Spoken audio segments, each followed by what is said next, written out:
Look at the palms, ready for Palm Sunday. No children to wave them this year. Number one, by the way, YouTube theologians, welcome. God be praised. This is exciting for me. I want to show you this before we drive. Did you see this? This is my third book. And Take Their Life, Martin Luther's Theology of Martyrdom. This book was written by accident.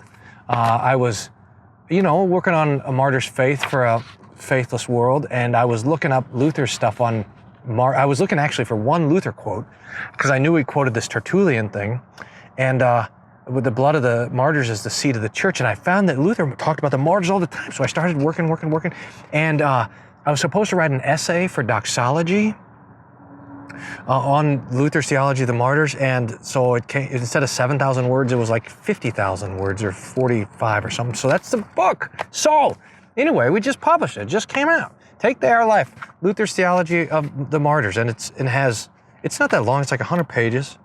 It's not even 100 pages. 90, 96, 97, 98 pages. Almost 100. Last 20 pages is Luther quotes. And there's 3 chapters here. Luther's introduction, dancing to the burning of brother. Here, I'll show you. The burning of Brother Henry. An evangelical approach to martyrdom, dancing to death, Saint Agnes and Agatha, and the humble fearlessness of faith. They love not their lives unto death, martyrs for pastors. A collection of helpful Luther quotations on the martyr. This might be, you might like this. Anyway, you can order this thing on Amazon. I think you can get it for $10, or you can get it for like $3 on the Kindle, if you like the Kindle. And if I get around to it today or tomorrow, I'm going to put the PDF online so you can look at it for free. And I think I'll read it on the YouTubes and do an audiobook also. Well, I just published this thing myself, so I can do whatever I want with it. So the first paragraph. Can I just read you the first paragraph? It's not that long. It is a great wonder that the grand moment of the devil's triumph is the precise moment of his overthrow. It is the same great wonder that the death of God is eternal life for man, and likewise that the profound humiliation and shame of Jesus' cross is his glory and exaltation. In the weakness of the cross, God overpowers sin, death, and the devil. In the foolishness of the cross, sinners are made wise unto salvation. In the suffering of Jesus, we Christians are given eternal happiness. So anyway, so there you go. He's going to ride home with Luther. I mean, look, read the large catechism first, but then if you have time after that, you can do that. Maybe if someone remind me, I'll put a link. I'll put a link to this thing in the description. Okay, let's go home, everybody. We were at church for Bible class, and I wonder if I put this GoPro on the other side of the camera here, what that will look like. Now, it's like a security. I'm in the parking lot. Don't worry, I'm in the parking lot. So we're headed home from church. We were at church for the Zoom Bible class, and to ring the bell and to make sure that nobody came. It's the weirdest thing to be alone on Sunday morning in the church. Oh, but I did. So our elder Richard was there, and he rang the bell when we had it in the video. So the bell's ringing. So we want the whole neighborhood to know that the church is praying for them and praying for our neighborhood and so forth. So when he was ringing the bell, I went up into the bell tower and got some video footage of the bell ringing. It is loud.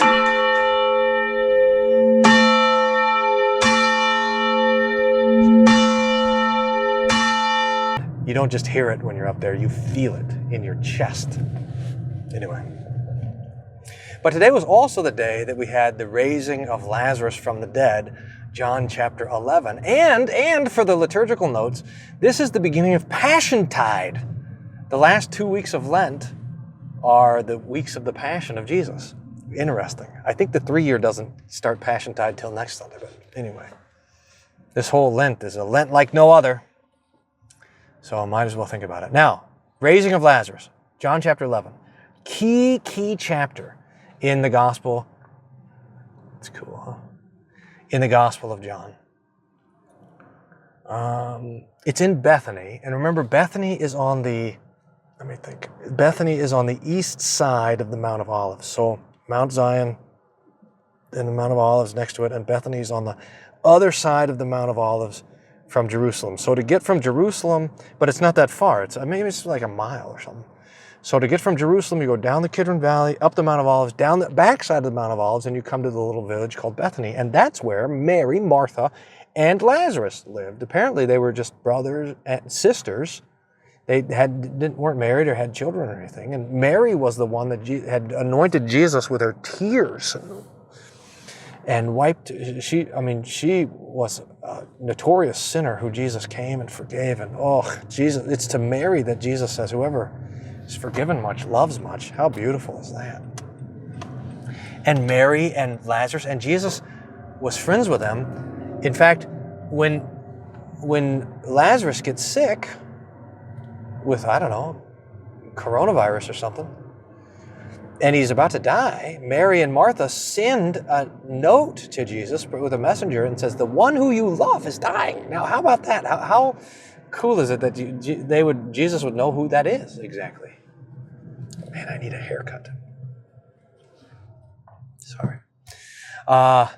And so Jesus gets the note, and he stays where he is. It says he loves him, so he stayed for 2 days. And then to make sure that he's going to be dead by the time he gets there. So Lazarus dies, and then Jesus says to the disciples, let's go wake him up. And they say, well, if he's asleep, he'll wake up. And Jesus says he's dead, but it's for the glory of God, like everything that Jesus does. It's for the glory of God. And so they go to wake up Lazarus. And they come, and he finds Martha at a distance, and they have this beautiful conversation about the resurrection. I mean, this is the text where Jesus says, I am the resurrection and the life.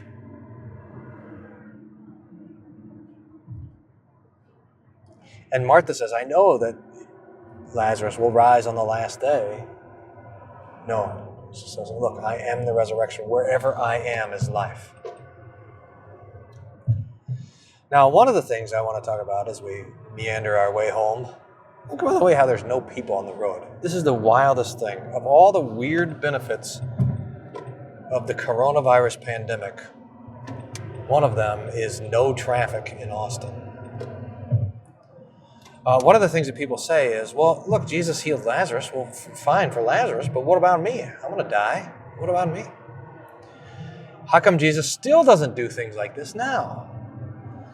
And I think it's important for us to remember what Jesus says about this. He says, I must work while it is day. That's how the text starts. So that this is a unique event. The life of Jesus and the ministry of Jesus is a unique time in the history of the world, and we should be able to recognize it as such. Like the ministry of Elijah and Elisha, like the ministry of Jesus, like the ministry of Peter and the ministry of Paul, these are unique times in the history of the world, and we should rejoice in that. But, just because people are not raised from the dead now doesn't mean that this won't happen on the last day. When Jesus says, I am the resurrection and the life, he's pointing to the fact that he will be the one who will raise all the dead on the last day. In fact, we had it already in John chapter 5. He says, the day's coming when the dead will hear the voice of the Son of Man and come forth from the grave. Something like that. What a text. So that this little raising of Lazarus is just a foretaste of the resurrection to come. And we should also make this point, is that Lazarus actually is not officially resurrected. At least he's not resurrected to eternal life. He's resurrected to a few more years, presumably, of temporal life, but he has to die again. There's this poem, it must be by C.S. Lewis or G.K. Chesterton. Maybe they both wrote it. I think C.S. Lewis wrote this poem. If someone knows about it, they can comment and I'll try to pin it for you. C.S. Lewis wrote this poem about how Lazarus had to die twice. But can you imagine Lazarus? He's out in the grave, and then Jesus says, "Come forth," and Lazarus says, "Really? Okay, at your word." So Lazarus comes forth from the grave because Jesus doesn't let anybody stay dead while he's around. The one exception being John the Baptist. Come forth, and Lazarus is up out of the grave.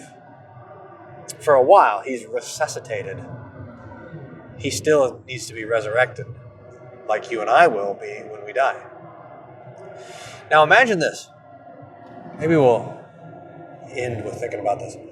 Imagine you're Lazarus, and there you are in the grave, and Jesus comes and wakes you up from the dead, and you kind of stumble up out of the grave, and they unwrap your grave clothes and get you all cleaned up, and you're alive now, and you're plugging along, and in fact, you're hosting Jesus the last days of his life. It was probably at the house of Mary, Martha, and Lazarus that Jesus lived in Holy Week. Holy Monday, Tuesday, Wednesday, he was going back and forth from Bethany to Jerusalem. And there you are, you see Jesus, you see him going into Jerusalem. You know he's going to die. You're there, you're perhaps one of the witnesses that sees him resurrected. You're part of the church there in Bethany. First Lutheran Church of Bethany or whatever.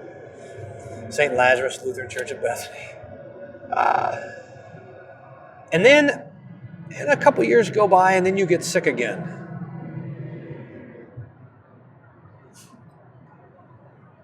You get a cold or cancer or, I don't know, MS or Alzheimer's, or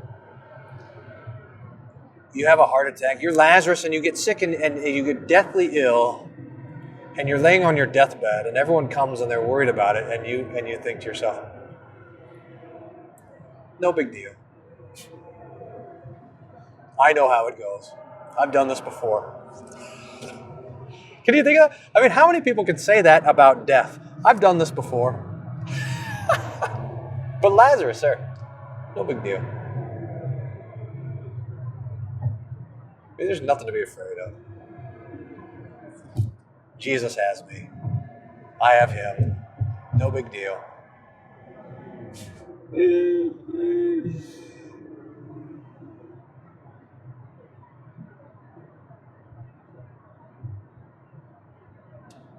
I think that should be our Christian attitude towards death. And in fact, when Paul tells us in Romans 6 that we were buried with Jesus by baptism into his death, and that through baptism we were raised to walk in newness of life, we should probably say the same thing. You're sickened to death? Been there, done that. I'm dead and raised already. I've just got life in front of me. Life eternal waiting. There's a curious textual note in the text of John 11 when Jesus is talking to Martha and he says, I am the resurrection and the life. All who believe in me will not die into the ages, unto eternity. How does it say? Into aionion in Greek. There's this phrase that there, it's so important, but it's not, whatever reason, it's not in any of the English translations. Whoever lives and believes in me will not die forever. It doesn't mean that we're not going to die. Plots. Kick the bucket. Breathe our last. That's going to happen. But we're not going to die forever. We only have one death to die, and then the resurrection. then life, then bliss eternally. Then Jesus standing on our grave. And like he said to Lazarus, look, there's the cemetery. Like he says to Lazarus, Lazarus, come forth.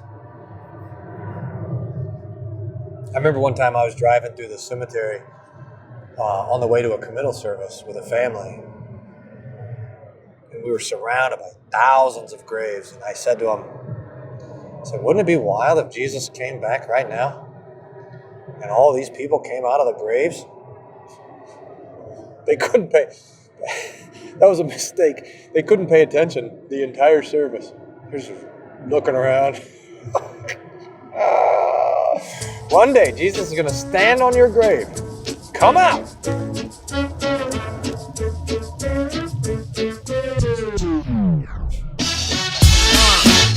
By the way, this is an addendum. This is maybe a big moment for the YouTube channel here. I started doing the YouTube videos regularly about almost 2 years ago. I think it was like 2 years and a week ago or something. It was in Holy Week of 2018. And thanks, by the way, to everyone who's subscribed and who's part of the fun here. This is great. I mean, it's amazing. I love to see it. Some of you guys are on there. You're busting my chops. You know, we got like the trolls that are there, and the atheists and the agnostics, and there's some evangelicals on there, and there's some Catholics, and there's some you guys who are Jewish. And, I love it, man, love it. But I made some sort of vow. No, it's not really a vow, but I made a deal with myself that if I'm gonna do this, it's gotta be easy. I mean, if it's hard or complicated to sit there and edit the videos or whatever, then I'm not gonna do it. I mean, if it takes longer than like 20 seconds, I'll lose interest fast. So from the very get-go, you see this? You're not supposed to touch your face anymore. I always touch my face. I don't know how you scratch your nose without touching your face, but anyhow, I made this vow. It's got to be simple, or I'm not going to do it. I'm going to lose. And so I don't know if you guys know this, but every video I've ever recorded has been on my phone, with just like 2 exceptions. I recorded a couple of videos on the computer, screen capture, and every video has been edited on my phone. I mean, I think I used to use at the beginning this little program called InShot, and then I switched to KineMaster, which is the only way to get tech support on that is when you watch YouTube videos, they're all in Hindi, because it's like what all the YouTubers in India use to edit their stuff on their cell phones. So I don't. But because of this quarantine situation, we've been recording the church services. Just the amount of text and everything I've needed to sort of power up, and so I went and I learned the Adobe Premiere yesterday. So this video might be on, we might be leveling up here on the old YouTube videos. I don't know if I'm going to edit this on my phone or on the computer, but this might be the end of the phone editing videos. Man, I wonder what that means. It's a new era. Anyway, thanks for being part of the fun. Or you guys are part of if you're subscribed, you're part of the first 8,000. So that's good. It's kind of cool that we got this little band of YouTube theologians traveling together in this crazy world waiting for the resurrection. So keep in touch and let me know if you got questions or things you'd like to see, and thanks for your support. And visit the Worldwide Wolfmueller, the humbly named website, later on. And you can download the book for free or pick up a copy from Amazon. Take They Are Life, Luther's Theology of the Martyrs. So that's for you guys. And it might be helpful to read in these days. When it hits you, yes, yes, you shout. When it hits you, yes, yes. When it hits you, yes, yes, you shout. When it hits you, yes.